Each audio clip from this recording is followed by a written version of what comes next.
All right. Once again, welcome to This Week in CBL, the best show about a 128 team fantasy baseball league. And that is not because it's the only show about a 128 team fantasy baseball league. Joining me today is Benny, representing Oregon State and Beavers across the world, and Rutgers, representing Squids across the world at the bottom there, alongside what I believe is Jalen Brunson and a random white guy in his photo. So, putting that aside, gentlemen, how are you doing tonight? All jokes aside, it's good to have you here, right? We've been a little inconsistent with getting the CBL show going. So how are you feeling? And what's on your mind tonight? Because we don't technically have to focus on the CBL. I only promised half of the show would be on the CBL. Just so I don't get drilled by Chuck's comments, we should stick to 100% CBL. But for not having any pitchers going today, my team actually outscored my team on Monday. And I had 3 pitchers going on Monday. So that's this week in a nutshell. That feels like the pitching's been kind of hit or miss, though, lately. I don't know if you guys have felt the same, but some of the bigger names, Casey Mize, hurt again. Thanks, Ram. Yes. But yeah. Hey, he pitched. He gave you more in one start than Trevor Rogers has given me at all. In fact, the other day I was facing Bryant. I was facing Bryant last week, and I was sitting there looking at this, and all I needed him to do was not give me -11, and I was having a panic attack. Because I was like, can I remove him? Can I actually just sit him down? I don't want the extra points. I don't want to risk this. This is not worth it. But they had a fucking doubleheader, so you couldn't pull anybody from it because the lineup had locked at like 1 o'clock that day. So I just had to deal with watching him go out there. And 2 batters in, he gave up like a home run to Dylan Dinkler. And I was like, oh, okay, it's over. It's all over, actually. I'm putting up 1,000 points this week just to end up getting my ass handed to me. And he kept it together to give me a very strong -0.75, so I'm proud of him. But yeah, Trevor Rogers is terrible. This has been a weird year for pitching, though, not just for the sake of the CBL, but this is definitely, and I see, Mr. Pink's chiming in here right away. Had the discussion at lunch today. Lots of historically underperformed doing well and young breakouts, while the superstars are IL are somewhat modest. I mean, yeah, it's been a weird season. I talked about this a lot. I mean, JC, who friend of the pod and was here last week, right? He loves James Wood. He'd marry James Wood if he didn't have his partner. And he thinks he's the best hitter on the planet. But James Wood statistically has been the top performer in the CBL. He's the highest scoring hitter in the CBL. And that was weird to me because he made a post about that. And I was like, that doesn't make fucking sense to me. I wouldn't believe that. But it's true. James Wood is actually and James Wood's a guy who you would kind of expect to do pretty well, but not necessarily like the top performer in the CBL good. And on the pitching side, we've seen a whole bunch of guys. I mean, Spencer Arrighetti, even up to tonight, I don't know what he was doing now because I know he started tonight. He was on a hot streak. I've talked about Jose Soriano and Davis Martin ad nauseum. But there's been a lot of, they just had Sandlin come up for the White Sox yesterday. I think he put up like a 60-point performance in his first career start. It has been a very, very weird year just trying to pick and choose where you get your guys and where you get your points from on the pitching side. 100%. I mean, even like somebody that I actually traded away just yesterday, Jake Bowers. Like, he's one of the top players in CBL. Did anyone really expect that to happen? I know I didn't. Look, I'll give you another one that you're very closely related to, Peter. Some might even say a close friend. Liam Hicks, right? I mean, this is your guy out there who is bashing home runs at a true power hitter's rate right now, has catcher and first base eligibility. Right, and you've got him as a sophomore. He was available for everybody going into this season, and he's been destroying the ball. He's a week winner. It's one of the perks of being really bad is that you can just kind of carry random players that like maybe he'll be okay, and then if he ends up being okay, you're good. So, I just want to. You're talking about James Wood. He was outfielder 6 last year.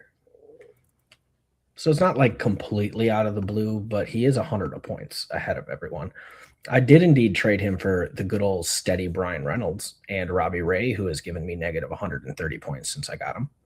Vientos has been serviceable. He has. I remember the other day talking with Peter, just speaking on behalf of the Mets. He has. He actually has been like and the way that like a canker sore is serviceable, or like no, like he's actually been serviceable. You could play him. Listen, just because it's not named Brett Beatty doesn't mean you have to take it out of him. If Mark Vientos wasn't Nicaraguan and he was white, would you like him more, Peter? Does he need to change his name to Brett? Is that what it is? I don't know what you're talking about. Brett Beatty's Dominican. Everybody knows that. Yeah, Brett Beatty is apparently Dominican, as is Austin Wells. Right, we know that much. But I don't know. Do you? He's in the green, which is important, by the way.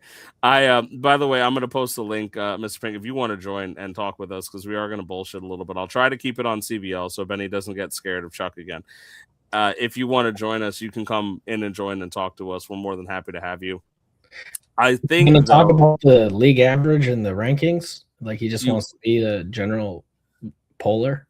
I don't think anybody wants to talk about the league average. I don't think nobody wants. I don't even want to talk about league median. Like I brought it up, and I'm like, I don't want to do this. Like this makes me feel like I put on the glasses, and I was just like, actually the league median versus the league average. I'm like, I don't want to teach a fucking math class in the CBL. This is not who I am. I'm the guy that sits there and his mother-in-law's in town. He's just here for a few minutes. And everybody's got some kind of excuse, wives and kids and mother-in-laws and things like that. I don't know.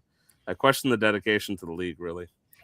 But I think if you want, because I think it's just the easiest thing to go into, and we can get it out of the way before we get the train completely off the rails, we can just talk about the top 25 and just kind of get that out of the way because people always want to see it, and we have it available. So I might as well put that up. And it says, and jobs. None of these things that I would know anything about, neither as of this moment, not having a wife, a child, and or a job.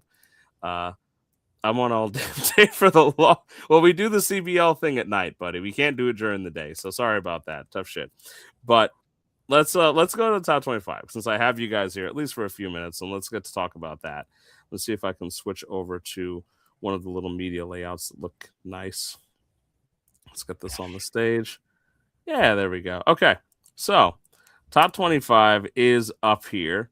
Just to kind of gloss over this real quick before I ask you guys of opinions, you can see the bottom 5 there, the 26 through 30, all guys that have kind of jumped up in voting. So you can see some momentum for teams like Cal State, Auburn, Carleton, Mississippi State, and the Wichita State Shockers. And again, the Toreros sneaking in here at 25. Minnesota, who was talking about his points for and trying to figure out where his team lands, he's making it back onto the top 25. And looking across, of course, the top 10, very similar to what we've gotten before. We just have a little movement in terms of where the rankings are. Hawaii bouncing back into the top 10 after Benny had kind of knocked him down a peg. North Texas getting out of the top 10. Mr. Pink, South Alabama Jaguars. Part of the reason I wanted to put it on here while we have him for a few minutes, making it into the top 10. Benny himself, a top 7 team, ranking at 7, right under Cal Poly, who dropped a few spots. The Illinois Fighting, Bill Nyes at number 1. Arizona State, who I think was Benny's number 1 when we had this discussion, coming in at number 2. You see that he received 2 first-place votes, Illinois receiving 4, and Penn State receiving 1 of his own. So, again, we were short on voters this week. So if you are interested in joining the voting panel, this is absolutely something that we'd be welcome to. That goes out to mainly Mr. Pink in Rhode Island because they asked today. But anybody who's in the league, you are welcome to join the voting panel. There is not a background check. There is not a drug test. There is not even an interrogation from me. I'll even be less sarcastic to you if you really want me to. But you should join the voting panel. But moving on from that, Peter, I'll go to you first. I mean, you as a commissioner, I know you have somewhat of a biased opinion, of course, but if you were to put that aside. I have no biased opinions. In fact, how dare you, sir?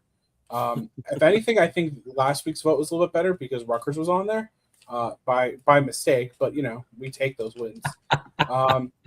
Another thing that I find interesting is that, and again, completely unbiased, once again, the Big Ten has more top 25 people than a certain conference, which I won't name because they get very upset when you do, and even has one more in other received votes. So things are really just looking up in the Big Ten. Our fighting Bill Nyes, they're at number 1. Penn State is always hanging around the top 10. Love to see it. Sorry, I should say top 5, given the respect it deserves. Indiana State Sycamores. We got Maryland Terrapins. Minnesota Golden Gophers there, and Wichita State Shockers. They've been quietly good all year, and now they're starting to get some of that respect that I think they deserve, and they should be very proud of themselves. Yeah, you're right about the fact you've got 5 teams in your conference representing, including 3 in the top 10. That's only ellipsed overall by the Pac-12, which have 6 teams in the top 25, and also 3 in the top 10, the number 2, the number 7, and the number 9. And Cal, of course, at 13, Portland, and San Diego. So you can see the disparity in conferences right on the board here. I mean, my commissioner Luke is coming in at number 5 here at the Seton Hall Pirates. The Big East is represented there. They're also represented with Binghamton and Carleton and the others receiving votes. And Benny, you're a top 10 team, right? You've been on a pretty good streak in terms of scoring points over the last couple of weeks. What do you got to say about this top 25? Does anything stand out to you? Is there anything you want to highlight? Is there anything that you want to do the opposite of highlight, but you won't because you're too nice? I was looking through where I kind of fell on everything. I think overall, it's semi close to where I came in. Like just with I know I shared my top 30, so someone can fact check me, but I think generally pretty close. I will say I say it every week, but the Pac-12 is ridiculous. I mean, like for the record, for just reference, I had Oregon, who was 500 at the time, just over 500. And then I literally in between that, I played Hawaii, Portland, San Diego State, Cal, all in a row. So that was super fun for me. But I think I do, you said the big jumps and the movers. I do think that the others receiving votes, especially if more people do vote, you'll see a lot more, like a lot of teams fluctuating here and there. At the end, I know like when I look at my spread, I do this formula. I'm kind of nerdy, but when I look at like New Hampshire, I had at 28th with an overall ranking of like 30.45, and then I had a team at 30.5, a team at 30.6, a team at 32.5, a team at 32.8. Like, it's all real snug. And then 2 teams right above New Hampshire at 28.9. So it was all real snug right in there where there's a lot of, in my opinion, like it can really fluctuate. And consistently, I think your top 5 have been, like Arizona State and mine, I have them at, 1, and Illinois is 2, and then there's like a 4-point gap between the next closest team. So I think those 2 are easily your best 2 teams, just based on overall production so far. And then, yeah, they're both top 10 in points scored. They're both undefeated. They both, they're just up there. But yeah, you got some really big jumps in the like Hawaii jumped to South Alabama. Even myself, I jumped from 10 to 7, which I don't know if I had like an overly impressive week. I was like 12th in scoring. So seeing, if it went up 1 spot or 2 spots, sure, or I guess 3, whatever. But like you see 5 spots from 14 to 9. It kind of just tells you like we need a few more voters. Not that Hawaii's not deserving of it. That's not it. More so like, oh, you're correct. To have like that big of a fluctuation from 14 to 9 is crazy. But then like Maryland, did they lose last week? I'll double check, but they dropped 5. Chris pointed it out here in the comments, and I wanted to bring that back up. North Texas dropped after beating number 1. North Texas handed Cal Poly, I think, their only loss on the season so far. And I would have thought that might have gotten a little more fanfare, but he dropped a few spots, which is almost insane to think, right? Because if you beat at the time the number 1 team, I'll take a look at Maryland too, but they won by 400. Yeah, I'm like they're 15-1 as well overall. So I do think that this week is really a facet of just the fact. We had 7 votes in. So we need to when we get things consistently for voting panel, and for the people who's listening, this is really an outcry for you. I'm not being sarcastic. We need at least 10 to 12 people like every week. And I'm not going to hold you to it. Ash is not going to turn around and message you and knock on your door and say, hey, stop flirting with your wife or your mother-in-law and come vote. we need you to do that. You've got to be able to. No, but we need a strong voter base, because what happens is when we start off with like 10 to 11, we kind of establish our diversity within voters. I was talking about this in the chat today with Mr. Pink. And when we have a diversity in voters, we have people who use their own formula like Benny and Baylor. We have people who kind of put their own spin on it, like Duke, who's got like a formula, but he's also like, will sit there and look at exactly who lost to the league average, and he'll penalize people for that, which is realistic in my opinion. I agree with that, right? But what it comes down to is that when we've had only about 7 voters, you see a fluctuation here based on who the voters who are voting rank high. And it's not really expressive of the league's opinion or even the voting panel's opinion, because like for me, just speaking out of honesty, like I don't use the formula, but I wouldn't have been able to bump North Texas down after a week where he beat the number 1. You've got to give momentum. Yeah. You've got to give some kind of like credence to that. I did. Well, I mean, I had North Texas coming into the week at 16. So, I mean, and I had to move up 3 spots. But again, I think that's strictly on the fact that up until this week, like he hadn't, like I think he lost the week before that, right? Yeah, he had kind of stumbled a little bit. So, one thing in my rankings one thing that I put a little thing on is I put some weight into like your winning streak. So if you're on a heater, like that's valuable. And I think part of that, I had to nerf that a little bit, because like for me, for my team specifically, like I lost to the league average in week 1, completely traded my team on Sunday of week 1, then came in week 2. And I think I'm still at the top or the second leading scorer since the start of week 2.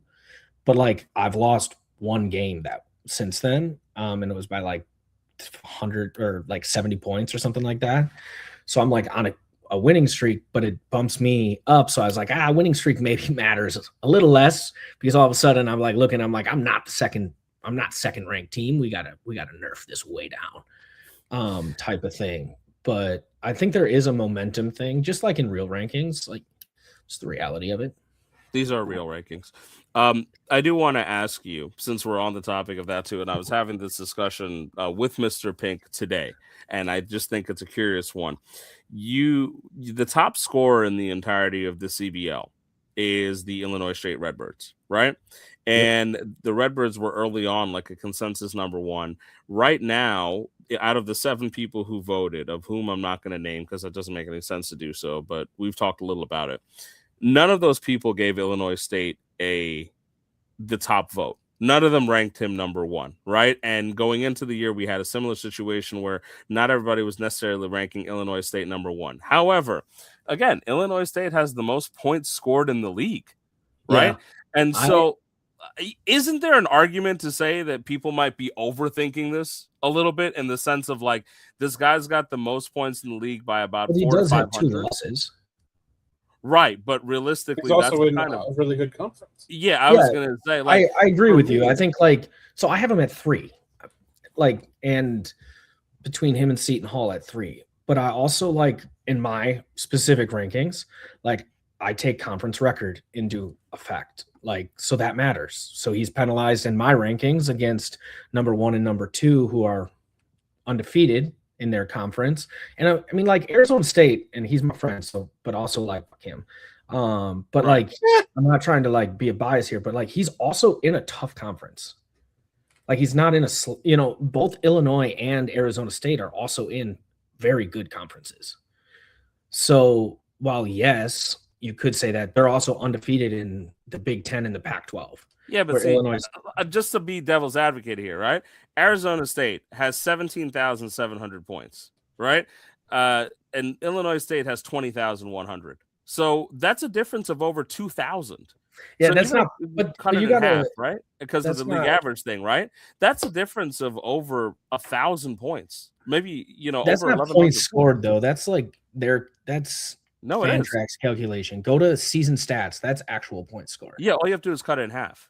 But that's what you just had cut it in half. They double it on the points for because of the fact that we have 2 matchups with league average. Gotcha. All you have to do is cut it in half. So that's what I'm saying. Let's say we looked at 20,100 to 17,700, right? That difference is 2,000 and change, like 2,400. You cut that in half, that's like 1,200, right? So we've had weeks now. We are now in week 9, right? Or are we we're in week 9. So if you're looking at like 1,200, that basically means that this team outscores them by an average of over 100 every single week. Yeah. And it's just an example necessarily. It's just, for me, I'm very open about the fact I'm not an algorithm guy. I am not a big math guy, which is why me talking about the median was fucking hilarious to me, because I just don't do that stuff. I barely use Excel. My favorite function in Excel is Control Z, because I fuck up all the time. So it's one of those things where I think mathematically, I like looking at some of this stuff. I think it's a lot. I mean, if we're going to factor luck into these rankings, sure, but it's not Illinois State's fault that he has two losses, but he has 2,000 points more ahead of the number 2 seed. That doesn't click for me. I'm just being honest, right? Like, and Illinois I respect them. I think they're great because they're 3rd in points and they're undefeated. So, like, I can make that argument and be like, yeah, I can see why someone might turn around. And if you look at the points against, Illinois and Illinois State have had almost identical points against. Penn State has actually faced more points against than Illinois State. So I can understand why someone might take the argument and say, hey, Penn State's had it harder, right?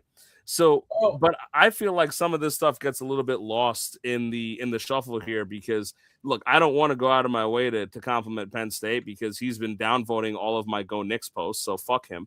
But realistically, his team is really good, and Illinois State, same thing. I mean, he's constantly putting up big numbers. That 2 hangs over him as if like it couldn't have happened to anybody else.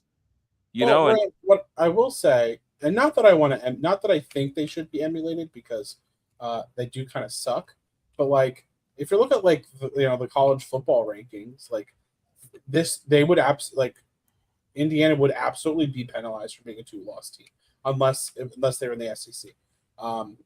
So I mean, I think that's kind of like, no, I get it, but it's just the idea of like the best performing team doesn't get a single first place vote.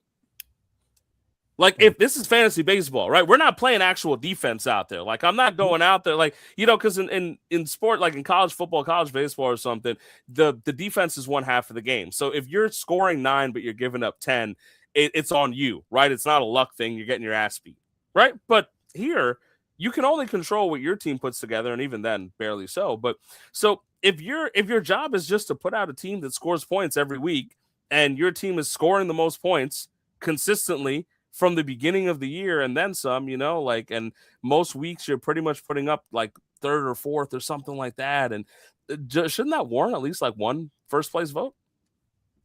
Yeah, but it not everyone's going to, like you said, everyone can kind of do it in their own way, and everyone does do it in their own way. So like that's going to happen with like Rem.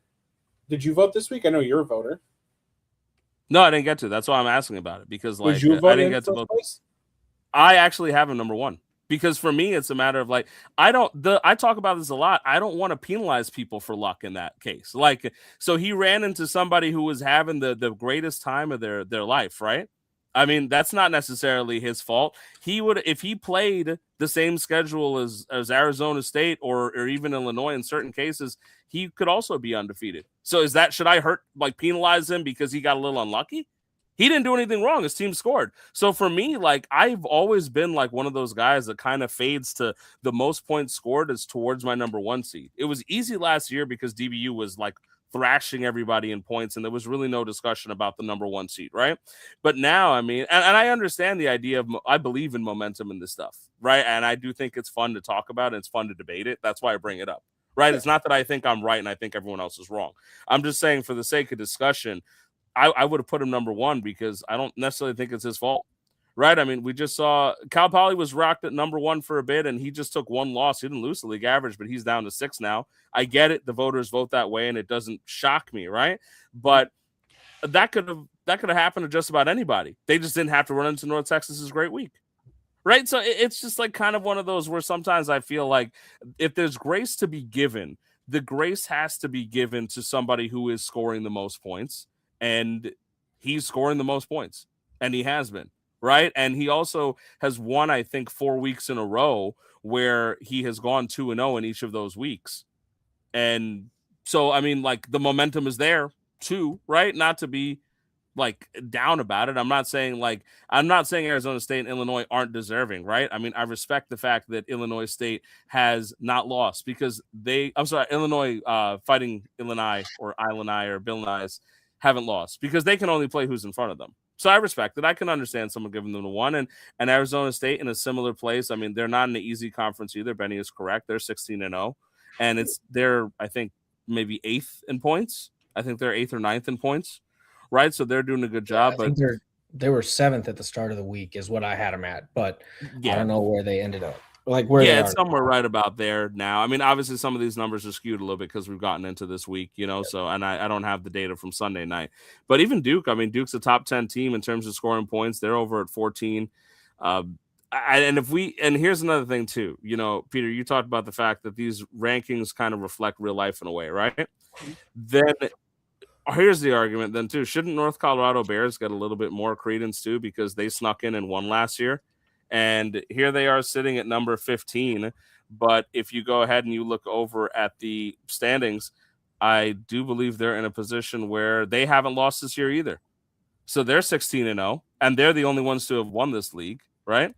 So I don't know if people should favor that. I don't mean that in a bad way, right? I'm just saying, like, I don't look at it as wrong or right. I just think it's interesting. Like, well, I would think maybe clearly this guy knows how to win with the sake of his league. He did it last year. He figured it out, and he was able to be the first-time winner, and he's undefeated again right now and leading his conference, facing some generally steep competition, too, in certain fights. Not most of the weeks because the WCC is a little bit weaker, but he made it happen. I feel that should get some credence, too. Yeah, that's fair. You're not wrong. Hold on. I'm mathing a theory for a second because I feel like I have 1 second. You guys can continue doing your life. I'll be right back. No, you're good. I'm gonna bring something up from the top 25 voting that I think this is from. Let me see if I have it from Baylor, but because Baylor's system is essentially if every team played every team every week, so he gets like a huge. I have that one too. If you want me to share, I mean, I don't know if you want me to share my screen. I have it broken down. If you want to share screen, I don't mind because I think he has Penn State as number 1. He was the Penn State number 1 vote. Yeah. If you want to share screen, I'll put it on. It's up to you. I mean, I don't. No, it's fine. It doesn't matter. I got to finish. Yeah, no, I just because I was gonna try and see if I can at least put a little bit of he is definitely in a position where he sees like Cal Poly is a stronger team. Illinois, I think, and Arizona State are towards like 5 and 6. I kind of, as much as I rag on Baylor before because I did it in a friendly way because he gave me 0% chance to win the tournament last year, and that's just a friendly rivalry thing. I enjoy the idea of if every team played every team every week, because you get a really clear idea of how good is this team, how many times would they have really lost, even if they did lose in the week. And his model speaks really well towards Penn State, Illinois State, Cal Poly, Hawaii, Illinois, Arizona State, Seton Hall, right? And of course, the only downside is that it hurts a team like Benny because you started off really slow. So, like, your early results where you were getting your asses handed to you, work against you compared to the rest of them. But it doesn't account for, like, momentum or, like, big shifts to your team like somebody like you was able to put together because it's rare, right? But overall, it's good to kind of sift, I think, out, like, who is supposed to be dominant or not. My math equation went through, and so Illinois State, if he would have played Illinois and Arizona State every week, he would be 5 and 3 against them. So, like, you have valid points against it, but I don't, again, like, to me, like, yeah, I agree. He's not that far behind Illinois, but at the same time, like, they're also undefeated. And when you look at, like, Arizona State, I'm pretty sure they've played the murderer's row of the Pac-12. I don't know Big Ten where Illinois is, but I know it's stupid. And I know people will disagree, but like strength of schedule matter. Like I put at least a little percentage. It does matter. I talk about this. I do think that it's a luck thing, but it's all based on luck, but it matters. I mean, and not only just the luck of within your conference, right? But it's the luck of, so you have the luck of within your conference and the luck of what conference you're in. Because I've talked about this from the beginning week. The Pac-12, I think, is the most balanced and the most difficult conference to be in right now. And so anybody in the Pac-12, the fact that they're up there, this is with kudos to you, and to Hawaii and to Cal and to Portland, who sends bad trade offers even when he's not on pain meds. So, good for you, Matt. No, it's just because he's drunk, bro. Yeah, hopefully you recover well from your surgery, and maybe the surgery was holding you back from good trade offers. And San Diego State, they've got it hard. They've got it really hard, right? I mean, you look around, even the ACC has Duke, and that's it, right? And that's my biggest point to Andrew every week. Yeah, the ACC has Duke, and that's it. It's like so clearly, statistically and rankings wise, they have the weakest because the Big East and the WCC have 2, and the ACC has 1. The American, I believe, has 4. And not to mention, and again, like I get it, but the ACC, their 12th seed is 5-11. If you go to like the Big Ten, right, their 12th seed is Rutgers 4-12. You stink. I was saying you should probably go to the Pac because the Pac has their 12th seed is 8-8. Their 14 seed and the Pac also has because the Pac has so many goddamn points scored overall there that they're still beating. Like their weeks are a lot of 1-1s because even if they're losing to somebody, they're still beating the league average. The Pac alone collectively brings up the league average. And it's the truth of the matter. No other conference is pushing it to that extent. I know we were getting some from Chris before when we're looking at the each point scored by each of the conferences, and the Pac was constantly coming in as number 1. Again, they have 6 teams up here. They are considerably the power conference, and they've got that going for them. But yeah, like I said, the WCC's got 2 teams. The Big East has got 2 teams, and one of them in the top 5, right? The WCC, at least they have the top 15. Duke's got the 14th ranking there for the ACC, and that's it. There's not even another ACC team on the others receiving votes, and both the Big East and the WCC have somebody in the others receiving votes. The SEC, I will say, has only the 1 team in Vanderbilt up here, but they've got 2 people on the door there with Mississippi State and Auburn, so they've got some little momentum there. So one could turn around and say, hey, at least Duke and Louisville, because I know Louisville is making it on, are carrying more so than the SEC, but there's clearly a conference strength thing going on here because the Big has 5 teams. The American has 4. The Big 12 has 4. The Big 12 has 4. Yes. The Pac has 6. ACC's got 1. WC has 2. Big East has 2. And and the SEC has the 1. That's where we're at. This is what we're looking at. There is a power imbalance. If you've got one conference that has 2 conferences that have 1 team each in the top 20 and another one that has 6 teams in here, if you include the others receiving votes. Yeah. See a lot of the same areas too. I mean, San Diego and San Diego State are there. Illinois and Illinois State are there. Is there the Oregon Ducks need to make it up here and compete with you, Benny. They have Oregon State and the Oregon, we'll keep it together that way. I kind of wish some of these guys would trash talk too. I always encourage people to do so. I always tell them, I see Binghamton, I think is John and it's Luke's friend. And I always tell him, come on and trash talk Luke. It's okay. Say bad things about the commissioner. It's okay. You're on the top 25. You're allowed to do so. But some of these guys are just too nice. That's the problem. That's the issue that I'd be having over here.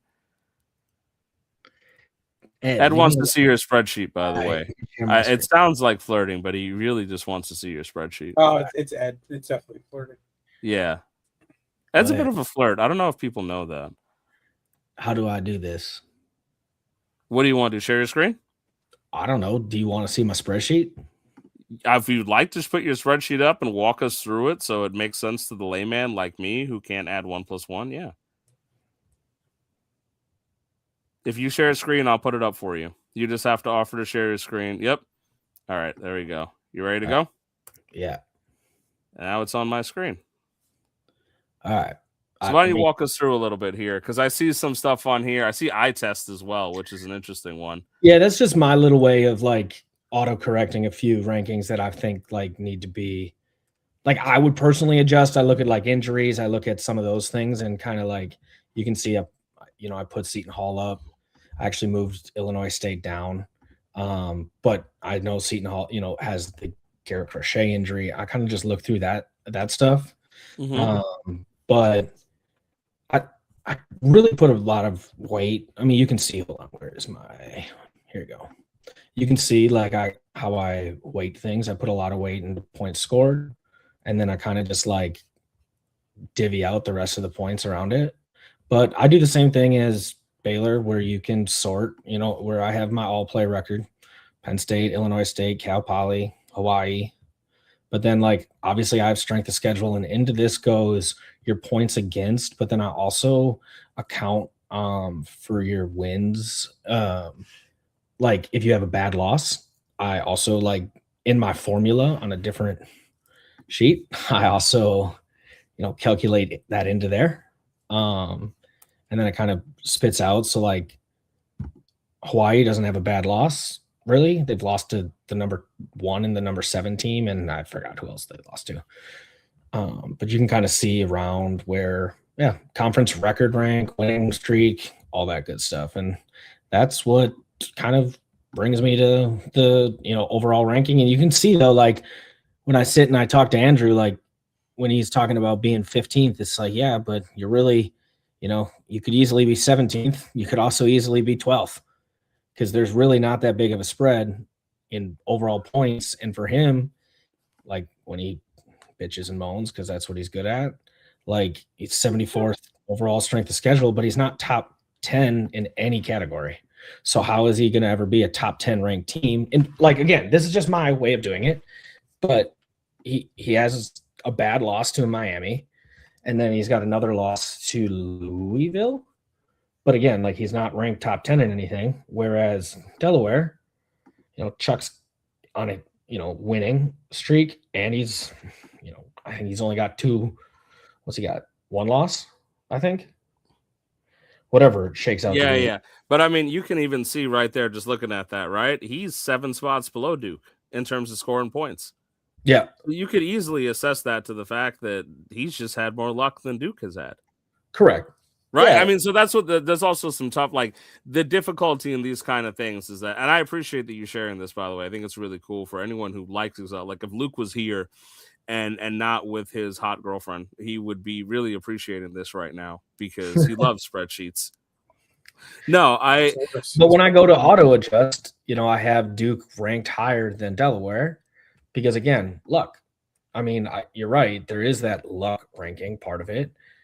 And North Texas, is ranked 8th in points and sneaks in at 13. But again, lost more recently than these guys, and that makes a difference, even if it's only 5% of my weight. But yeah, I don't know. It's not a perfect formula, but it's kind of, Northern Colorado, 105 strength of schedule. Can I ask you about one team on here just because? Yep. So I look down on the eye tests, and Vanderbilt comes in around 20 for you, but I see that on the eye tests you have them ranked out of the top 25 at 29, right? They're the only team for the SEC that was in the top 25. And I can imagine that some people feel like that's because their conference is a little weaker. I'm looking at that strength of schedule ranking, and it speaks to me as to maybe that's why you've brought them down a little bit. Or I think just overall, I also take into account, so like for them, I gotta remember, sorry, I sometimes when I fill these out, I'm in just the zone for the eye test because I do that all manually for the most part. But I'm just pulling up their team real quick here. Yeah, because I see some teams under there. Like you have UTSA, you have San Diego, you have San Diego State, Cal, all ahead of them. They're ranking lower on your spreadsheet, but you have them ahead of Vanderbilt if you were doing the rankings yourself. So I just thought that was an interesting one because while I know he's faced a really bad strength of schedule, like I see it's 123rd, so he's basically been cakewalking. I see your point, right? He's also top 20 in points scored. Yeah, I looked at Vanderbilt, and when I was looking through his stuff, it was, he's got a ton of people on IR. So I don't think it's really hard because there's a lot. So again, it's not a perfect formula. When I go through and count, Like I basically just like deduct a point. I don't look at the names. I just say, okay, this guy's got X amount of players, MLB players. If they have a green flag next to them, I don't count them. But MLB players on IR. So like obviously like their team is at a disadvantage right now. So I do rank them down because I don't expect them to be as good. And that's just kind of my way of adjusting it into the eye test. And again, like you can see I don't deviate too far from it, other than Vanderbilt was a big one. There's another one that I changed drastically. I don't know where it was. Not Auburn.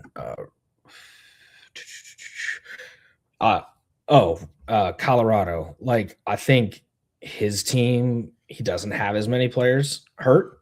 And again, like he's in a Big 12 conference that is just a little better. But again, his schedule has stunk and he hasn't scored as many points. So yeah, I mean, there's definitely a flawed theory to it. I don't know if it's perfect. And maybe, you've opened my eyes a little bit like, hey, yeah, Vanderbilt probably was a little off. But I also go through and manually rank 128 teams. So I generally I'm not saying anything's wrong here for what it's worth. I just want to pick your brain on like the logic here. Because like I like to understand how people put this together, because for me, this is still really clean and cool. Like you've got a lot here. Obviously, just looking at this alone, right? You've got strength of schedule, total points. You're ranking in the winning streak. You're ranking in their conference, which I think is important because it's exactly what we were talking about, right? Is it somebody's fault necessarily that they're in a really tough conference, right? Yeah. It's not necessarily. And so, like, that's where I look at Duke. Like, right, he's leading his conference. It's a bad conference. But he also has 2 losses in his conference. So therefore, like in this world, he gets the same credit as Illinois State does, as I do, as Penn State does for being in good conferences and 2 losses. Like he shouldn't, in my opinion, like he's not going to get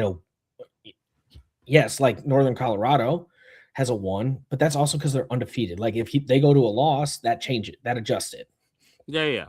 But yeah, I don't know. I think it's good. I think it's wild. And now I have to ask you for fun. Can you go to the end of it, like all the way at the bottom, and like, who's? No, I'm not even. This isn't a me messing with Peter thing. This is the funniest part to me. Is we were talking about like, look at this. You have these teams here, right? And then you have like it's like a whole ass 5-point gap. And when you go up, I always get a good chuckle out of this part. And then you go up here, how far, like 5 points. Right, yeah, like these are like, literally. So what are we doing? That's like 8 spots, right? Yeah. And then these guys are just. Yeah. But so these are the teams that are fighting relegation right now at the bottom here, right? Would you look at like North Central, like 32nd ranked schedule? So this is what I mean. I want something like that. Like give me a schedule like that. You've got North Central is down there with the 32nd easiest schedule. That's the hardest. 32nd hardest. That's the hardest, right? All right. So then I want the Musketeers. Who's got the easiest schedule? North Carolina, Alabama, West Virginia, Georgia Southern. Yes, right? Georgia Southern, which is one that I've talked about with people. Vanderbilt, not to disrespect. Yeah, Vanderbilt. What's my strength of schedule? Just to you have one of the hardest, actually, 4th, Peter. I think you have one of the hardest strength of schedules. Yeah, I was telling this to you. I'm not bad. Everyone's just really good. No, you are. You have the 5th hardest schedule in the league, though. Let's be real. I've also my team when I decided. Oh, okay. My team when I decided that I want to try, and now look at this fucking Excel wizard over here, pissing all over the numbers. I mean, let's be real. It's hardest strength of schedule, 96th in win percentage, 80th in all play, 78th in points scored. Can't win a game in a row to save his life. Conference records, horseshit. Previous ranking. Oh, you went up in ranking. You went up. You did good. But I mean, look, strength of schedule obviously does suck for you, though. I do think this is interesting because if you can see here, kudos to Cal, whose team I've always said is better than it seems like on paper. You can see he's got the 8th hardest schedule. Kudos to Hawaii because he's got the hardest strength of schedule and he's still being ranked. So respect that, right? Benny's, of course, up there too. I mean, you have according to your formula, which it's not even messing with you have the 4th hardest schedule.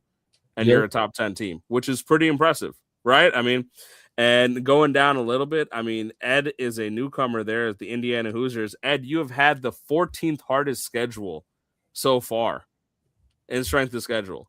And you're a newcomer to this league. You're a newcomer to fantasy baseball to an extent. So that's pretty fucking awesome on you to keep your team afloat the way you have. And I believe he's qualifying for conference tournament right now. You're talking about like conference, like power, Pac-12, Big 10, Pac-12, Pac-12, Big 10. Yeah.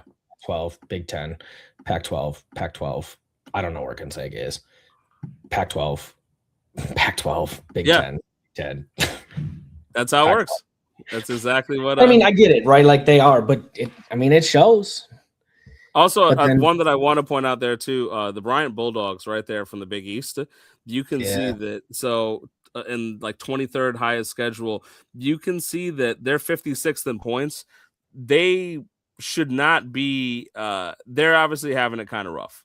Like I do think that they're having like a little bit of bad luck, and their team is better. I was facing them last week, man. I was looking at their squad. I'm like, this makes no sense that they're actually not.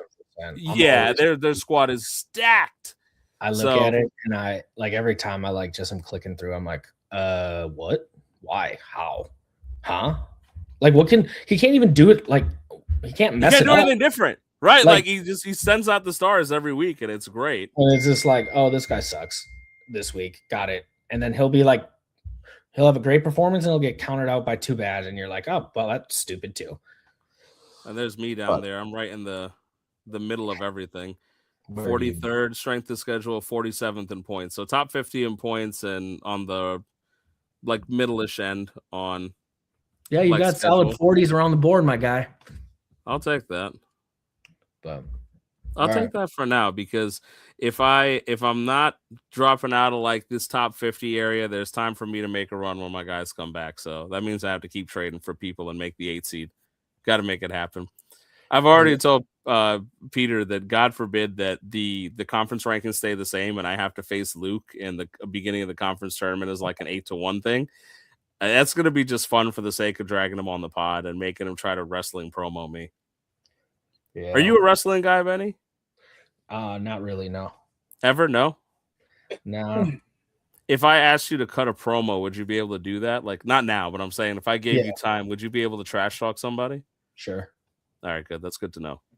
It'll be good to know. When we get down to conference tournament time, it's going to be required, especially if you continue to stay hot. So I can do that. Now we've got Mr. Pink saying Bryant was in my preseason top 3 with Indiana State and Illinois State. Yeah, Bryant was a big top team for me. They were a top 10 team. Fellas. No problem. So there was for me, that was one of those things where I always thought Bryant was. I had Bryant ahead of myself in the beginning of the year easily, and I thought they were going to be one of the better teams in the Big East. I ranked Luke because I believed in him, but it was one of those things where I thought Bryant was going to be the best team. I thought he had prepped his team really well for this year, and I was surprised that it hasn't piled up. Bryce from Illinois State. So I'll have to ask this to Benny when he comes back, but he says, curious what Oregon State likes for his eye test, though since I'm lower in that, I have Oregon State as a top 2 team in my eye test, completely different team after week 3. So I'll ask him, Bryce, in a bit when he comes back, because I saw that too. I think you're ranked 3, but he has you eye test 5. And it is something I'll want to bring up. I'll bring this back up in the meantime while Benny stepped away, because I am curious to know what his logic is for that. But I don't know if you saw the early part of the show, but you were a point of discussion. I was discussing Illinois State earlier in the show specifically because it just came down to me saying that I think that the top scorer in points not getting a first place vote is an interesting point of discussion. And if I had been able to vote this week, that you would have been my number 1 team. But I also don't consider the wins and losses as much as some other people, because I think that's a facet of what's in front of you. So that's what led into the spreadsheet discussion. And when we bring him back, we'll get to figure it out. Mr. Frank says Benny accepts news for higher rankings. I cannot confirm or deny that. I can't speak for him. So I appreciate the level. It's a respect thing. For me, I know that these are supposed to mimic the real rankings, and maybe that's where I come off sounding dumb, because like college sports are obviously, as we have ad nauseum discussed on this show, not an area of expertise for me, as I am still learning things about college and sports and college sports together. So the ranking system, in a way, I know is supposed to be based on momentum and feelings and things like that. It's like when MLB releases power rankings, and it's not just the team with the best record, it's also like streaks and momentum. And I get that. But it's just at the end of the day, if this is fantasy baseball and it's based on that. Benny, you got a question while you were away. But yeah, I'm just talking about the rankings with Bryce. But so Bryce, Illinois State asked him, because he was looking at your spreadsheet. So I don't know if you want to bring it back up. But you said, curious to you what Oregon State likes for his eye test, though, because I'm lower in that. I have Oregon State as a top 2 team in my eye test right now, completely different team after week 3 or so. So I think he ranks 3, but I think you eye tested him to 5. So I believe you wanted to just ask you what you thought about that. I mean, again, a lot of it goes into the fact, like, injury. I don't know if he heard me talk about injuries, but like when you look at alone, he's got, and I get it, they haven't contributed yet this year and whatnot, but it's been consistent since the beginning of like he's got 1, 2, 3, 4, 5, 6, 7, 8, 9, 10, 11, 12, 13, 14 pitchers on IR and 4 bats. So again, like, is it irrelevant? Probably. Does it matter? Probably not. But I think, like, I just put it in there because when you look at like the teams above them, they don't have a list that long. And I mean, I don't look at the names. I just make sure they're not minors because I think it's irrelevant. And then that's just kind of what I think. I guess that's kind of where I look at the eye test. And then I also just look at like how they have performed. And obviously, like, he stays really high with teams having less on IR. Like, I have 5 people on IR, 6 people on IR, but he outscores me consistently all the time. So he's always going to stay higher. Jim, by the way, I'm leaving this up for a bit because he says he's going to go ahead and change the rankings while he's still awake. So we love that. Thank you for that. This is him commenting, by the way, about, as we're talking the top 25 stuff. He says, I just got in. I tracked top 25 in points, giving the top team 25 down to 25th, which gets 1. I track losses versus league average and division and give 5 extra points for continuing to be undefeated. So, I mean, I love I think this was a point of discussion with Rhode Island and Mr. Pink in the Discord, and I just want to say I really appreciate the voting discussion because I don't think there's necessarily a wrong way to do this outside of, Chris, when he put Florida International on there, and it's now the 128th team out of 128 teams. That's the only wrong way to vote in the top 25. But I really like the diversity in voting. Like, I like that you have an algorithm in the spreadsheet. I like that Baylor has one. I like that Duke has one. I like that even this is a type of a formula that Jim's got set up there, right? In terms of, hey, I'm ranking you 25 down to 1. I give you a point system. And there's some people who just do it strictly on points for. I love that happens because I want this to be a thing. I want there to be diversity in voting, and I want people to get credit and their teams to be highlighted who may not get highlighted because they don't talk much. I feel the need to have to talk about the Seton Hall Pirates because Luke doesn't come on the pod anymore. He hates us. So somebody should talk about the Seton Hall Pirates and the fact that they're undefeated and he's turned it around. Or Cal Poly, who we got a good logo for finally too. They're a great team. They were able to turn Memphis's abandoned team and husk of a fantasy owner from somebody into a contender. But yeah, I want to be able to talk about these teams. I'm always happy to see. And like, I want to drag some of these people on the pod too. Like, I want to drag on UTSA. UTSA doesn't talk, right? I mean, I want to bring them on and get them to say some words and trash talk a little bit. We got a little bit from Minnesota earlier. And so I hope that he gets to see that he got ranked. And, Jim, by the way, saying in that case, William and Mary will always be number 1, coming from the Chris Cardona School of Voting over at Florida International Panthers. The Florida International College, by the way, hired the guy on the White Sox who led them to the worst season in baseball history, so that was fun. Mr. Frank says, some IL guys are different than others. An IL Scubal or Crochet is different than the IL stash of Bonin Francis or Tommy Edman. I mean, yeah, I think that goes without saying, right? Yeah, I mean, I agree. 1,000%.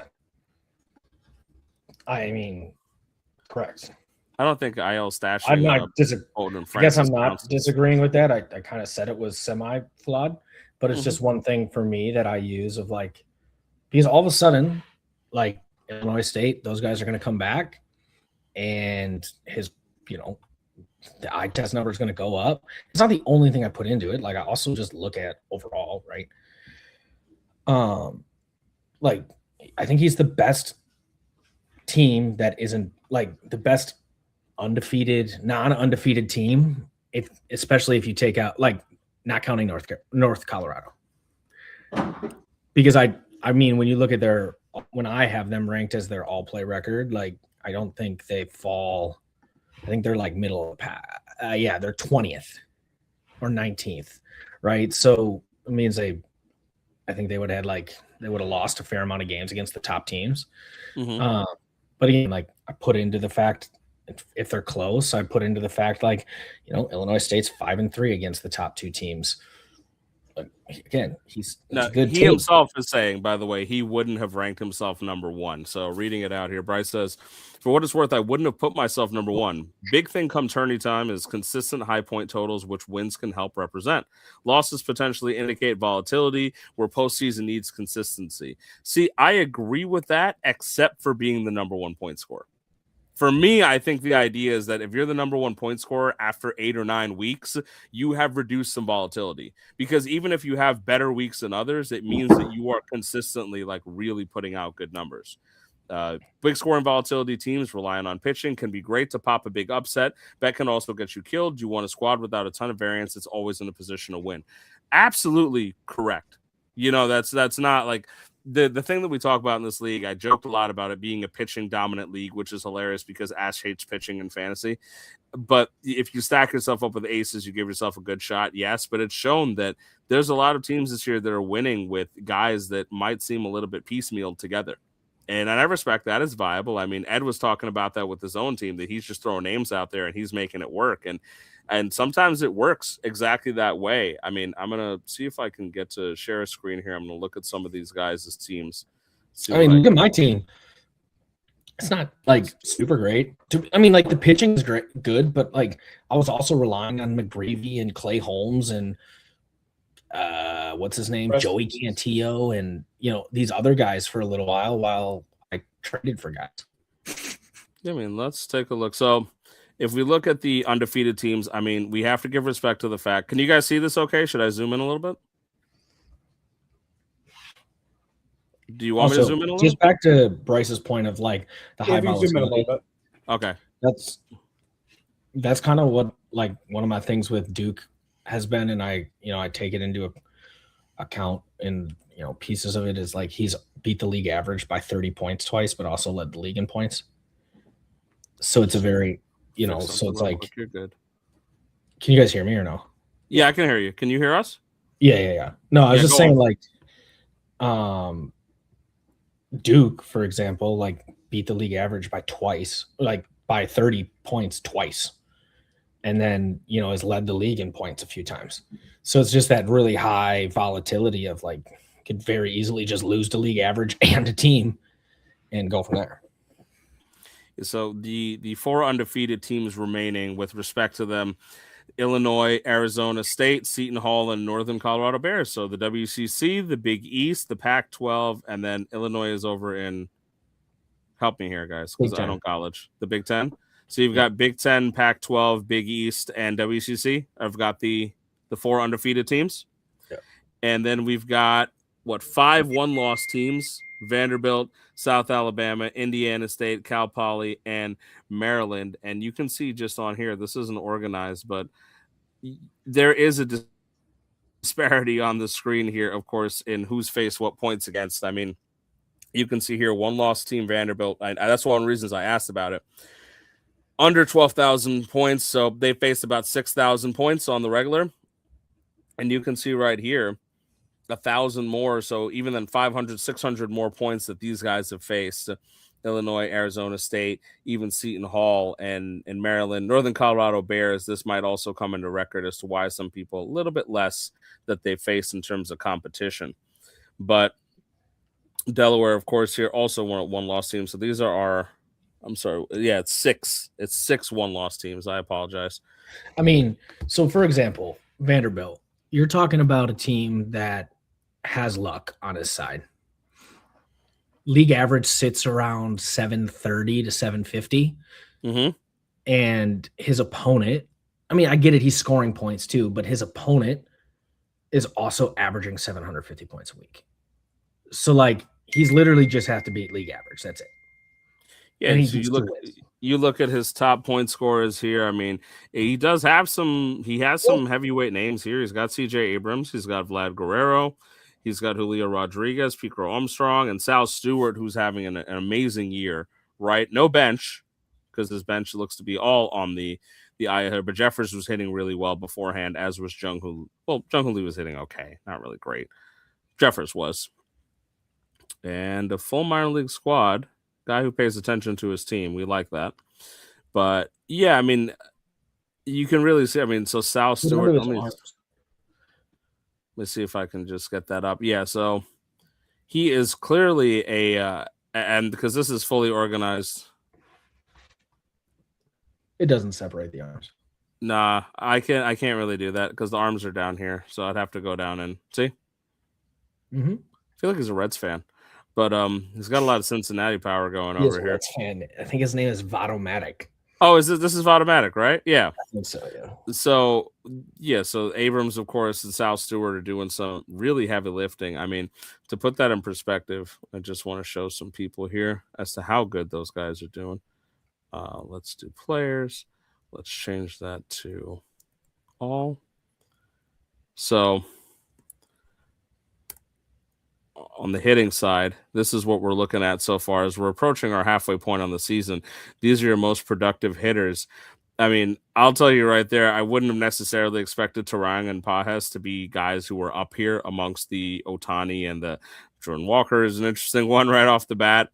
But I wanted to do this to point out how good that C.J. Abrams has been. You can see here, by the way, the ageless Mike Trout, who people have written off.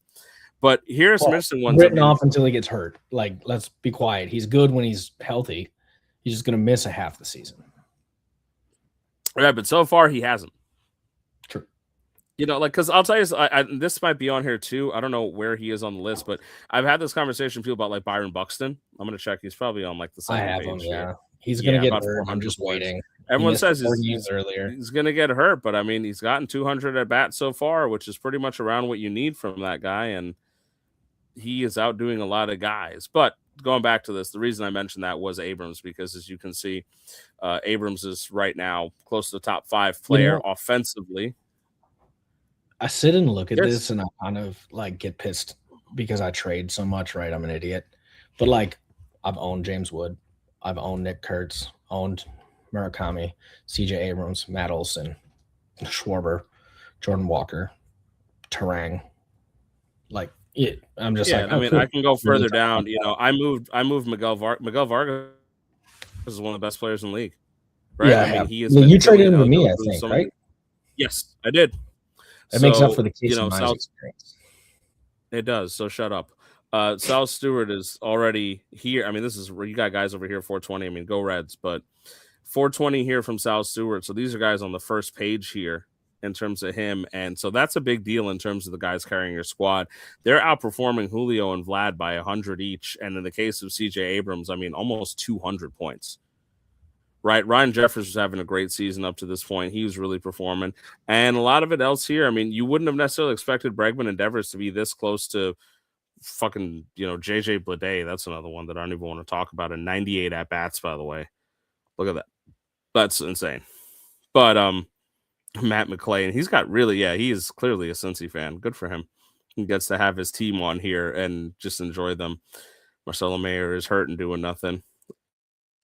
And switching over to the pitching side, Chase Burns and Jose Siriano, Cade Smith, Jeffrey Springs, nice little guy, but this is not a pitching dominant team.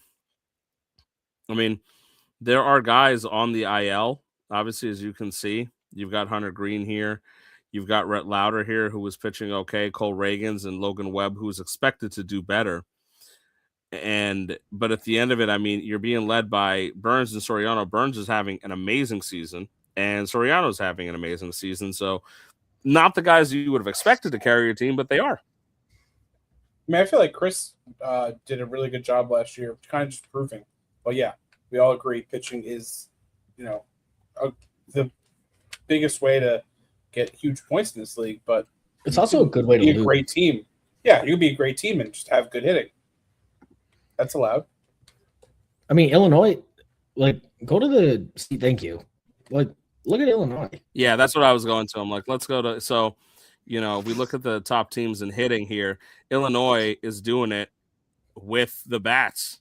There you go. I mean, they're the top, and these are the as per your request too, Benny. These are the ones that are split in half, so it's not showing the easier math. But yeah, it's amazing to have the Excel guys who can't do divided by 2. But well, I can. They just do it for me. Well, that's great for you. And I married a math teacher for a reason.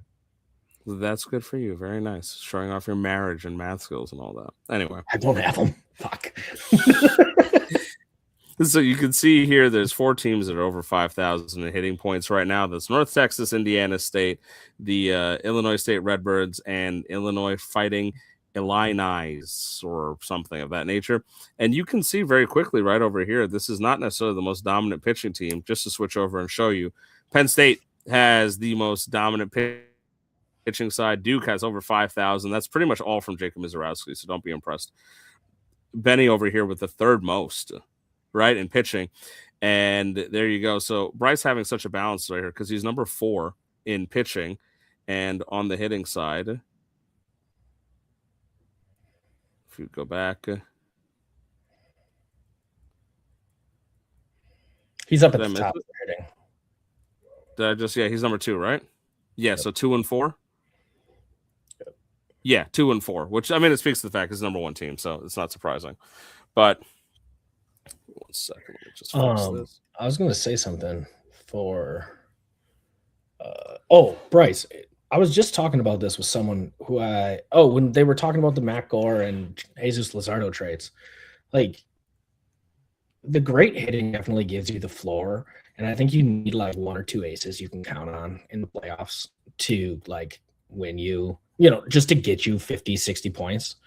But then like you also have like, I don't know, you have to have those Luzardo guys, but I think they have to be like your 7th to 10th best pitchers. They can't be your 3rd or 4th because they're volatile, right? Like they could go -30 or they could go 70. And if you catch them on a heater, you're going to win a few games in the playoffs. But at the same No, you're 100% right. It's interesting to see. Let me see on the pitching side. You've got, these are the worst teams in pitching. Some of these guys not even trying, but if I remember correctly, Columbia is one of those teams that really, really high on pitching, kind of abandoned the hitting a little bit. They're still scoring enough, but they struggle there. You can see on the pitching side, it's pretty much all competing teams, which is what I think is interesting. Like Penn State, Duke, yourself, Benny, Illinois State, Georgia, Hawaii, Minnesota, Columbia, Maryland, Arizona State.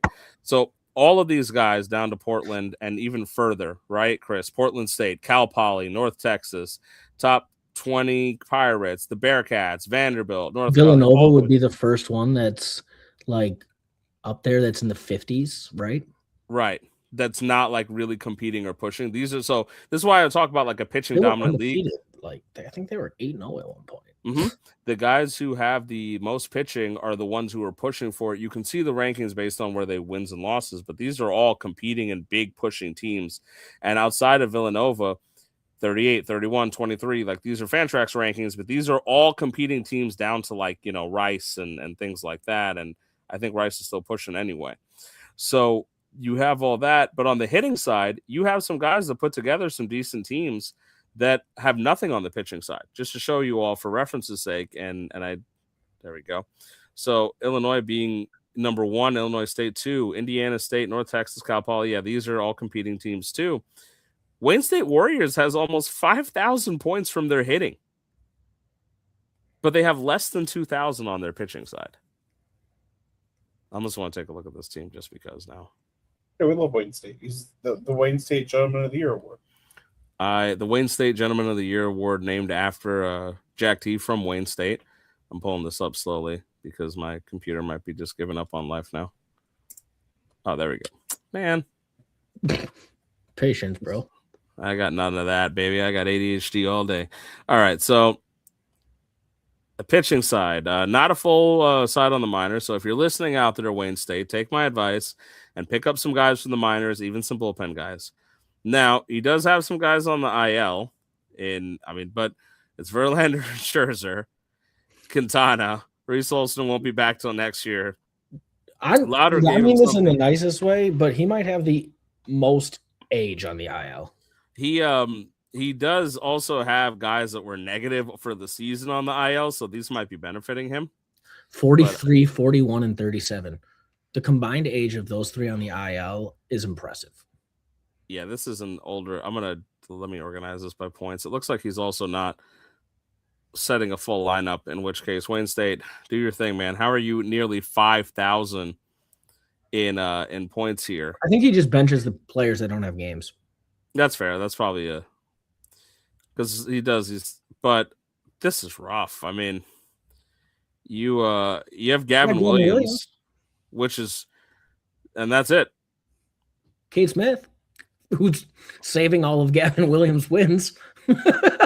This is a great strategy here. I mean, I respect it. It's a tough one too, because I mean, Gallen's been lit up. Sisk has been pitching well, but I don't know if he's switching him in and out, but he has been pitching pretty decently. Hudson's been pitching decently. It's just there's a lack of just about anything here. And then look at the hitting side. Well, Yordan Alvarez, Matt Olson, Kevin McGonigal, Brian Buxton, and of course, as everyone predicted, Ilimar Vargas to have a career year. That was an easy one. Everybody knew that he was going to be great. And Dylan Dingler, Merrill, I feel like he could definitely have balanced some of this out. You know, he's got Carpenter on the IL, but somebody might take him for pitching. He's got some prospects here. He's got Bryce Rainier. Arelis needs to be released. Ivan Melendez needs to be released, but you know, we'll see. But he's got some guys here. I can see where the hitting has come from, but it's just the pitching has been completely and utterly non-existent for him. That's one of the lowest pitching in the league, I would say. Let me hold on. Can you go out? Never mind. I'll go back, but yeah, he's one of the like 15th or 16th in pitching for the year. That's rough. What did you want to see here? Just go back right above Wayne State. Look at Hawaii. Look at Hawaii's points. They're like 45 points difference. Yep. Hawaii has, I would say, yeah, and I think that's a brilliant thing. You know, to speak to what Bryce was saying before, I mean, hypothetically, that is a really, really good way to have things running because, sorry, I was on Butler, but yeah, this is almost identical. Arizona State, same thing. Yep, great strategy there. The balance is really good. I mean, and these are the top in hitting. If he would have played me like week 5, 6, 7, he'd have 2 loss for sure. That's all I got. You've got some balances amongst some other guys here, like Florida State, who was real pushing before. They're pretty close. My own team, which I think would be a little bit more even if my guys weren't hurt all the fucking time, but different story. But another thing, I just want to see this games played. How much is 487? That's funny for him and Creighton down there in Georgia. These guys are uber tanking. Yeah. Yeah, top games played. The Jaguars and the Redbirds here with the most games played, meaning they're switching their guys in and out and doing what they can. Mr. Pink has talked about that strategy. Texas A&M doing something similar, but to a much different accord. Illinois doing it right. Northern Colorado doing it right. These guys kind of switching around here. I think though, like when you look at South Bama, Illinois State in games played, that really comes like. And then Texas A&M, for example, right? Like they're all relatively close, but one is not like the other, and you can tell that like right there, quality still matters. Yeah, because you can see here. I mean, look, he's getting on average per game 9.17, right?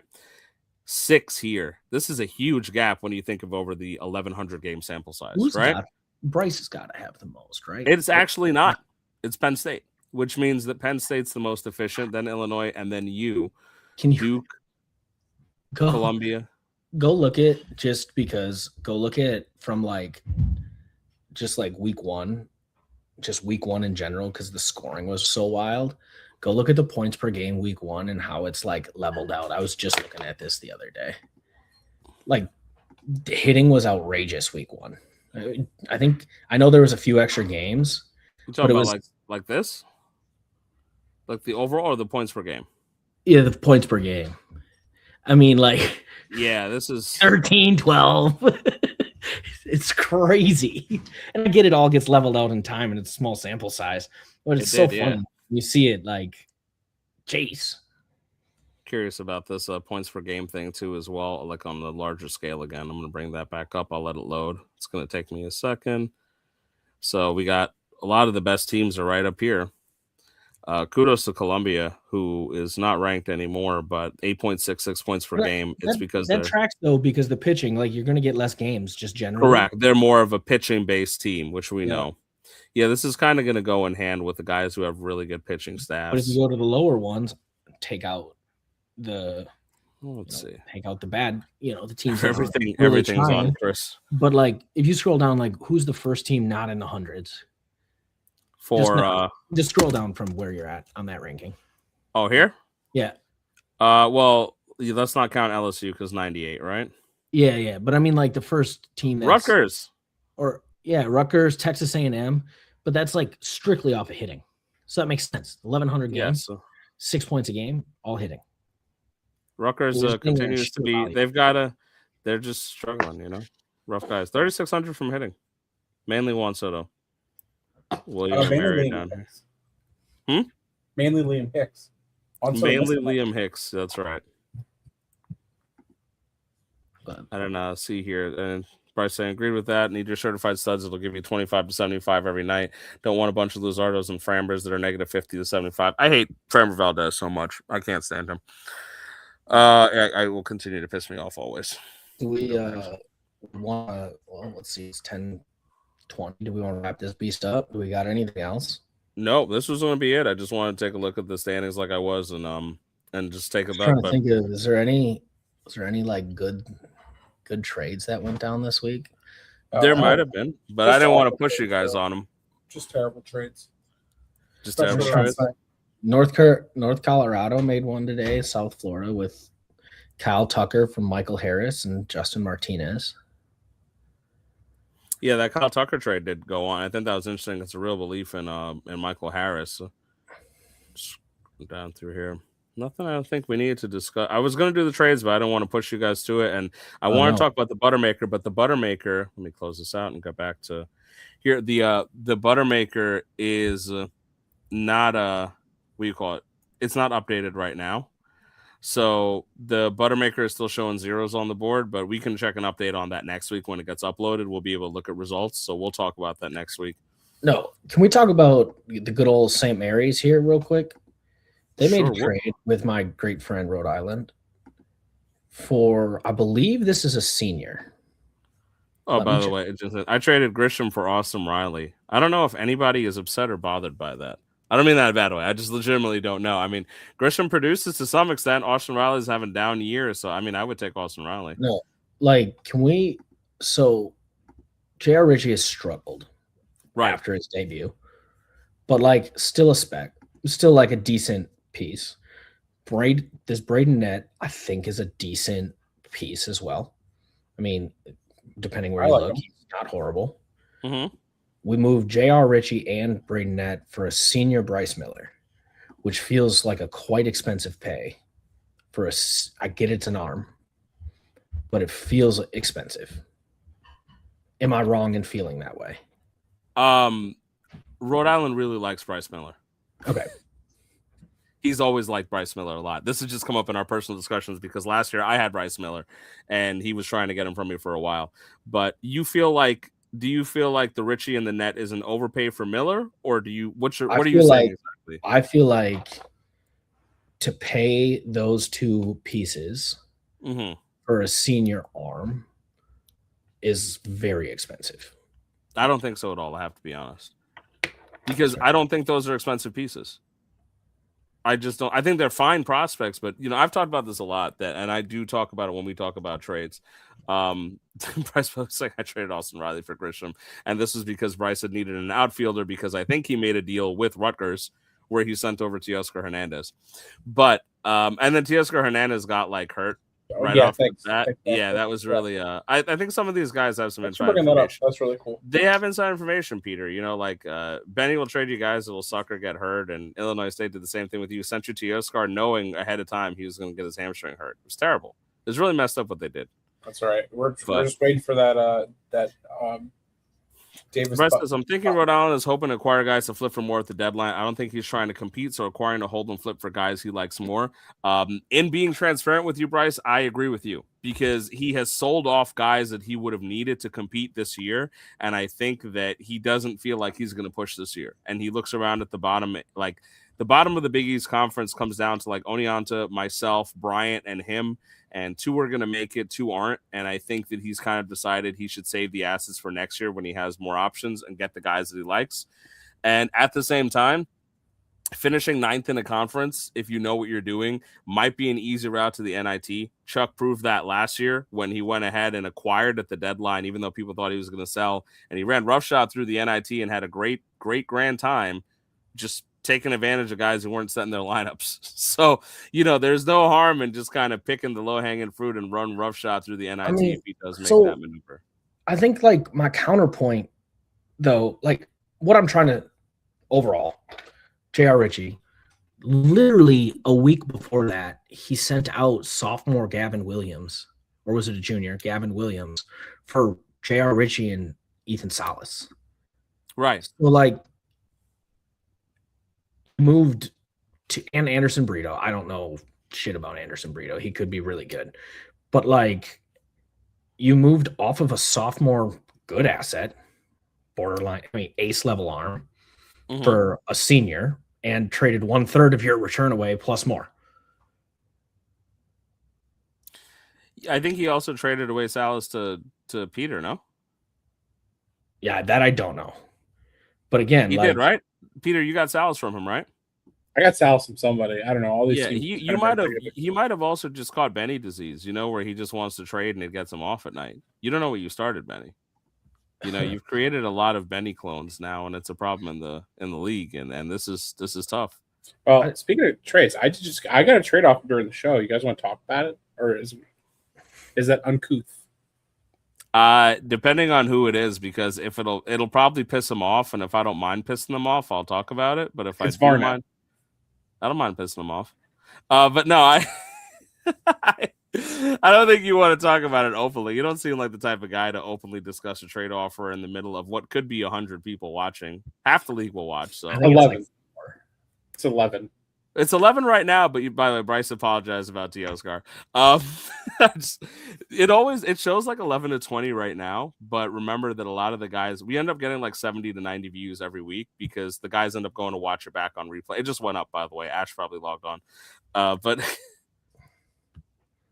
it's no, I didn't expect to go longer than like the hour and a half tonight, by the way, because since it was short notice, I didn't put any of the trade stuff together. The Buttermaker stuff we'll discuss next week, since it's the first week of the Buttermaker. We'll have the results and we'll kind of go through them and the new matchups. But I will revisit that trade. I'm actually looking at it on Discord now. We all laugh about a trade that I was making fun of Matt from Arizona State about earlier. There was a Max Fried trade once he got hurt on May 16th that he traded to South Carolina, and he traded I don't know how to say his name, Pepoy or Pepiot and Fried for Lodolo and Henderson, and 3 of the 4 guys are on the IL. This has been a rough year for injury. Is it just me, or has it been a rougher year than normal for injury? I think it's all just happened like when you look at the injuries. I think the first few weeks were good, and then I think like it's just they've gone down fast. Right, like it feels like all of nowhere, like all of a sudden, right? It's just kind of been a thing. Now I haven't looked at it at all to see if any of these guys did play in the WBC, and I love the WBC. I think it's great, but could that be a factor? No. Okay. I mean, like Scooball pitched 3 innings and got hurt. Okay, but then I look at someone like Nolan McLean. Granted, he's not hurt, but if you look, his pitching arm slot went down like 13 degrees, and that's a sign of either fatigue or hurt. Well, that's also because the Mets pitching coach is stupid. That's a different story because David Peterson also regressed. Pretty much everybody regressed for a bit until they started figuring. Like David Peterson regressed, Kodai Senga regressed. Like pretty much everybody has looked worse under this regime. The weird thing is that our pitching hasn't even been that bad. It's the fact that we can't hit for shit. But of course, I mean that's what happens when you fire Eric Chavez. I think it's I think it's a convenient excuse, and not an excuse like, oh, you guys suck, but I think it's just a convenient excuse for. I mean, McLean's still young. Like he's still just adapting to things and mechanics. They were talking about that with Jordan Walker. You know, he came up as this top prospect, and then he got to the bigs and he was trying to adjust, and he got rocked. He struggled and he made a few bad adjustments, and no one coached him and corrected it. And then they brought a new hitting coach, and now they corrected it. So I think. So you're agreeing with me, right? Like the Mets just need to fire their pitching coach and get a new coach because the talent is there. Correct. Yeah. And I'm also agreeing with the fact that or disagreeing with the fact that I don't know if the WBC really plays that big. I don't think it's a big factor because a lot of this stuff happened during spring training, and I feel like it's just casual innings for them. Like Skubal was going to throw his innings at spring training if he didn't throw them at the WBC. So I don't look at it so bad as like the WBC, but I do think that some of these guys are very susceptible to changes in coaching and regime. And, certain like Skubal's injury, I think it was almost a matter of time. I mean, he throws so fucking hard and he basically chipped his own elbow for loose bodies. I mean, that's just the fact, like for me, it makes sense that was just a matter of time. And it's sort of the same thing. I hate to say it on the Brewers fans, I hope it's just a loose body. I hope it doesn't happen. But like Mizrowski, same thing, right? Like I just feel like it's a coming of age thing for any pitcher. At some time, something's going to happen because if Mason Miller wasn't a closer, it would have happened to him too. I actually had this discussion. When Mason Miller was a starter, he statistically had one of the highest likelihoods that he was going to have Tommy John, and that's part of the reason they turned him into a closer because they were like, "Look, you're going to blow out your damn arm, but you'll be an amazing closer," and they just kind of let it happen. Now he's elite, arguably the best closer in the entirety of baseball, while still throwing like 1-0. Yeah, I mean, like I think I'll take him as the best closer in baseball. I would agree with that, but I don't know if there's much of an argument there. I think he is. It can't be Edwin Diaz anymore. Plus, he's going to get arrested for cockfighting, so that's a whole different story. But we are wrapping up here. Aroldis Chapman is really fucking good, and I think the arm of Aroldis Chapman, I think, is kind of the blueprint for somebody like Mason Miller. And weirdly enough, it could be a blueprint for Mizrowski, but as long as you can keep him as a starter, you should try. I get it because, there are some people hoping that, essentially he could be like a Randy Johnson from the right-handed side because he's so big and he's got the size. Maybe. Who the fuck knows? I think that the logic points to the fact that he may have an arm injury, and I do not root for that because he's probably the most exciting pitcher in baseball right now, and I want him to succeed. But it's just scary because, again, Skubal was the pitcher of health, and you can look and you can see what happened here, and it almost feels like it comes for everybody. You know who wasn't supposed to get hurt? Clay Holmes, because he doesn't throw hard. Clay Holmes was not supposed to get hurt, and Clay Holmes got hurt because of Spencer Jones. Yeah, that's also the nature of that pissed me off so much because Clay Holmes was pitching so well, and that started it for me. I didn't talk about it much, but that trade that got sent to Vito, so funny that literally I've had one start from that trade in 5 weeks. Oh, that's why I didn't get vetoed. It was actually meant to cause you trouble. Yeah. I mean, it's so funny though, because when you look at it, it's immediately Crochet on the IL. Didn't even pitch. Literally got scratched IL. And then Skubal threw, I think he pitched well, 48 points, 46 points. Then surgery. I was like, bah, nice. It vetoed itself. He'll be back in time for when you need to. He'll be back in time. Don't worry. Don't lie. God help me. All right. What do you have for final thoughts for the evening, gentlemen? Peter, I'll go to you. If you would like to share anything at all, now is your time. Well, I have two thoughts. One, I hate soccer now, but we don't need to get into that because this isn't a soccer show. Two, Spencer Jones is a sleeper agent. This motherfucker just gets called up, hurts Clay Holmes, and then gets sent back down. We all know he sucks. He strikes out way too much. Fuck Spencer Jones. Am I right, guys? No. I agree with that. Benny, what do you got? Why is Hawaii and I the only teams in the top 25 in scoring this week that are projected less than we were originally projected for this week? What did you do? I have no idea. We're just both in the red. Like I'm projected 1160, he's projected 1125, and it's down from where we originally were started on the week. Makes no sense. I got 21 starts, and all of them have been bad. I don't think I don't think. Here's Jim's last take. Go Arsenal. Also, pickleball hurts sometimes. Yo, Jim, I'm sorry, but Jim, I got a text, and I was at a concert for my sister who was graduating, and I was like, oh, I should open this. And then I saw it was a video, and I was like, someone needs to send it to me later. So I got it sent to me, and I felt like, I just hope you're okay, because that's why I don't play pickleball. I think there was a discussion yesterday about pickleball and athleticism and Rhode Island's promising tennis scholarship to Yale, which we're all rooting for, of course, except Duke. Yeah, you missed all that, Benny. I don't know if you. I saw it. You just elected not to discuss. What? You don't want to talk about tennis scholars? That's messed up, man. You got to support the people in the CBL. You got to be more supportive. But yeah, because Benny gets lots of support from the CBL. I don't even care about the support. He cares about Rhode Island. I like the very much the like. Like, what? God, my final take. I joked on it before, so I'll give a serious comment. Hey, if your minor leagues, your slots are not full, we have 8 copies of every minor league eligible player out there. If you need help finding guys, there's JT. You know, Benny's DMs are open for you. Even if he doesn't like you, you can message him and be like, Benny, I want to pick up this guy. Ignore him. I want to pick up this guy. He's 3 of 8 owned. You know, like, what do you think about him? You're a prospect guy, Benny. Like, you can DM him and he'll give you an answer because he's that type of guy. So you can ask him. Yeah, you're Benny.